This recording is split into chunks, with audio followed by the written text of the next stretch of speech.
কথায় বলে না, বড় মা না চাইলেই তুমি কখনোই বড় মায়ের কাছে পৌঁছাতে পারবে না। সেদিন কথাটা হুবহু মিলে গেল। আমাদের অনেক দিন ধরেই ইচ্ছে ছিল যে আমরা গেলে বড় মায়ের কাছে অবশ্যই যাব, কিন্তু সেদিনকে সকালবেলা, সকালবেলা বললে ভুল হবে, ভোর ভোর আমাদের বেরোনোর কথা ছিল, কিন্তু ভোর রাত থেকে কাকুর ধুম জ্বর এবং আমাদের যাওয়াটা ক্যান্সেল হয়ে যায়।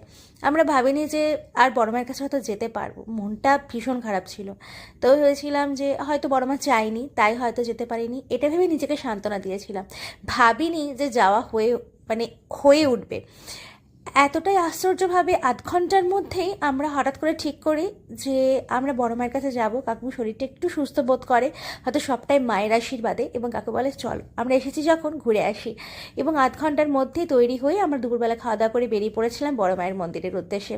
বড় মায়ের মন্দিরের মাটিতে পা রাখতেই যেন একটা অদ্ভুত শিহরণ আমার সারা শরীরে দিয়ে উঠলো। মানে এটা আমি বলে বোঝাতে পারবো না। আমার মতো তোমরা কারা কারা এই জিনিসটা অনুভব করেছো আমাকে অবশ্যই জানিও তো। সারা শরীর সারা গায়ে কাঁটা দিয়ে উঠলো, এটা হয়তো সবটাই বড় মায়ের আশীর্বাদে। এবং মাকে আমি কি বলবো, আমি বলে বোঝাতে পারছিলাম না। আমি মাকে দেখে পুরোপুরি মুগ্ধ। পুজো দিয়েছি, খুব ভালোভাবে পুজো হয়েছে। আমি তো একভাবে এক দৃষ্টিতে মাকে ডেকে যাচ্ছিলাম। তো ওরা সবাই পুজো দিয়েছে। তারপরে পুজো দিয়ে আমরা চলে গেছিলাম গঙ্গার ঘাটে। ভীষণ ভালো একটা দিন কাটিয়েছি। সূর্যাস্তটা আমরা গঙ্গার বুকে দেখেছি। বলতে পারো সবটাই মায়ের আশীর্বাদ।